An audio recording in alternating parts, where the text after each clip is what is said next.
It's another day and another manufactured crisis. Yesterday I came down to the floor to talk about the supposed crisis of confidence in the Supreme Court that requires us to immediately add 4 additional Democrat-chosen justices.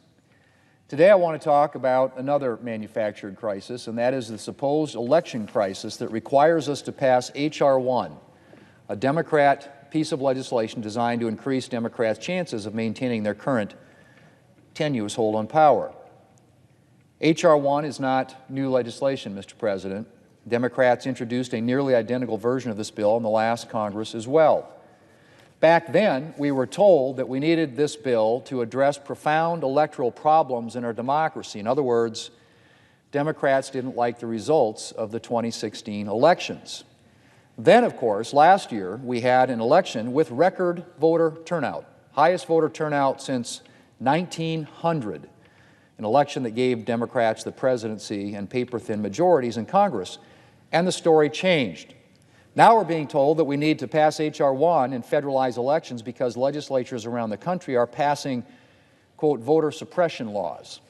The state of Georgia recently passed an election reform measure, a law that keeps Georgia squarely in the mainstream when it comes to state election laws. The Speaker of the Georgia House of Representatives noted yesterday in testimony before the Senate Judiciary Committee that while Georgia has made its no-excuse absentee voting more secure with this law, states like Delaware and New York, among many others, don't even allow no-excuse voting. Delaware, of course, is the home state of the President of the United States, and New York is the home state of the Democrat leader. I haven't noticed the President or the Democrat leader criticizing their home states for voter suppression.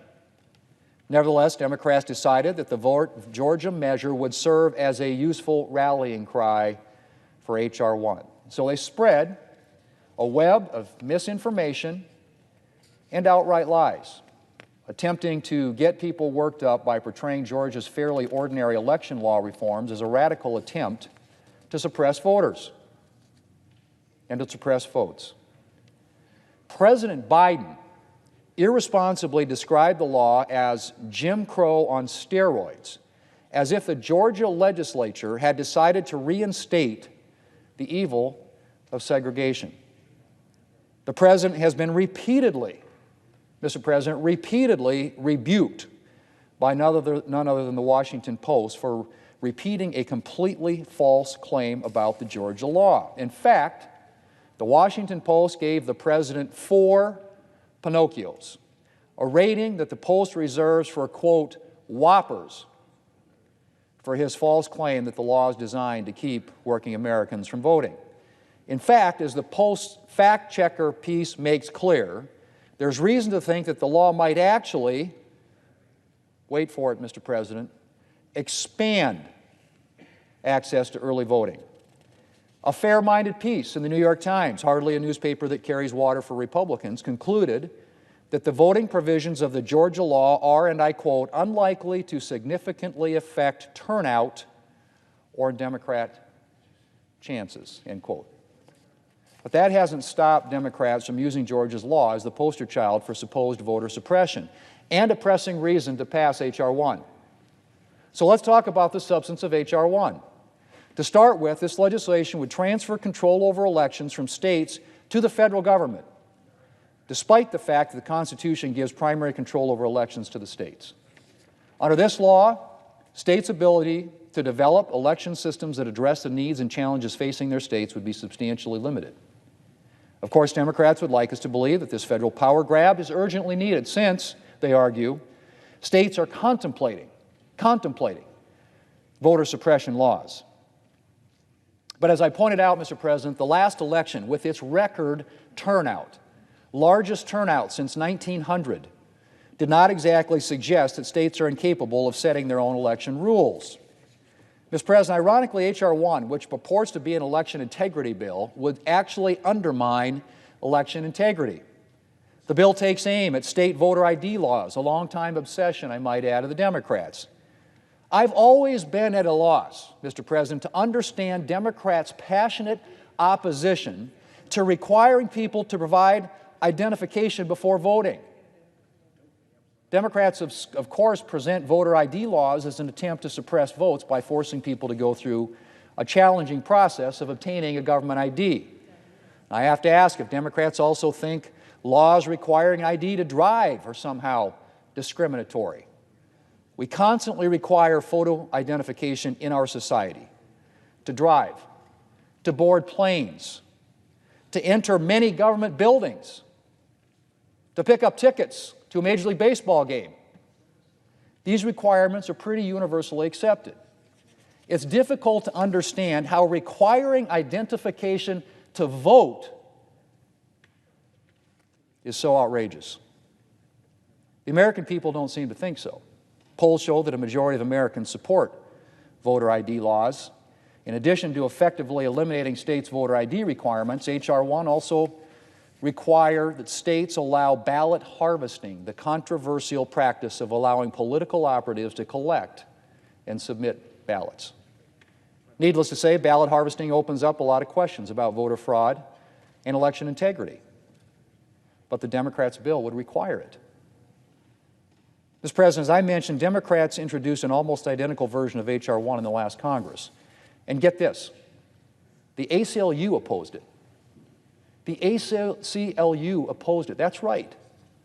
The American Civil Liberties Union opposed it. Why? Because the bill would, and I quote, unconstitutionally burden speech and associational rights, end quote. Unconstitutionally burden speech and associational rights.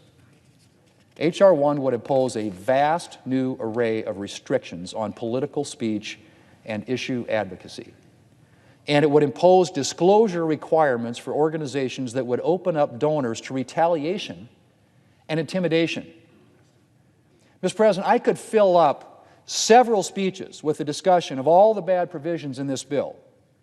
H.R. 1 would turn the FEC, for example, the Federal Election Commission, into a partisan body. It would require taxpayer funding of political campaigns. Taxpayer dollars would go to fund bumper stickers and political ads. It will allow the IRS to deny tax-exempt status to organizations whose positions it doesn't like, and on and on. And then there's the fact that on a purely practical level, this bill would be a disaster. A recent Daily Beast article highlighted the onerous and impossible to meet requirements the bill imposes on conducting elections.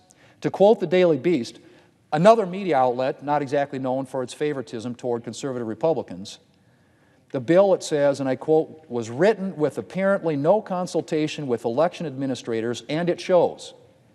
It comes packed with deadlines and requirements election administrators cannot possibly meet without throwing their systems into chaos. The article goes on to say, and I quote again, the sections of the bill relating to voting systems show remarkably little understanding of the problems the authors apply alarmingly prescriptive solutions to. Many of the changes the bill demands of election administrators are literally impossible to implement, end quote. That again, Mr. President, from the Daily Beast. Mr. President, the Democrat Supreme Court power grab, H.R. 1, is a solution in search of a problem. Protecting the right to vote and preserving the integrity of our election systems is essential.